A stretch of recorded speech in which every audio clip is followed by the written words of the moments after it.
Hey guys, welcome back to the video. Anybody that is new to the channel, my name is Chris, and in this video I want to talk about what exactly is beta in the stock market. Okay, again, any company that is traded publicly in the market, either in the Nasdaq or the OTC market, has a beta. Okay, I'm gonna use two different examples in this video. Number one is going to be Tesla, and number two is going to be Coca-Cola. Okay, now the beta number for a company basically shows how volatile and the volatility of that particular company.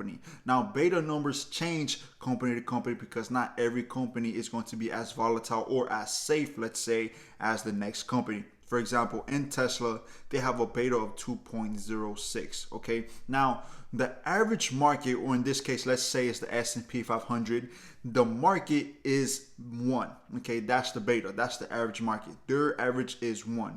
Anything higher or above 1 means it's extremely or more volatile than the market. Anything that is below or at least close to the market is going to be a safer bet or less volatile. Okay, so Tesla has 2.06, so that means they are more risky or more volatile than the average market. Okay, if we take a look at Coca-Cola, ticker symbol KO, they have a beta of 0.62. Since it's lower than the number one or lower than the average market, they are less volatile than the average market. Okay guys, that's basically what beta means in the stock market. It's talking about the volatility of one particular company. Okay, I hope this video did help. I always try to give you guys the most up-to-date information and more educational videos about the stock market. If you guys did enjoy the video, please remember to subscribe down to the channel, hit the thumbs up button to push the video out to more and more people. Okay guys, thank y'all for watching and have a great day. Peace out.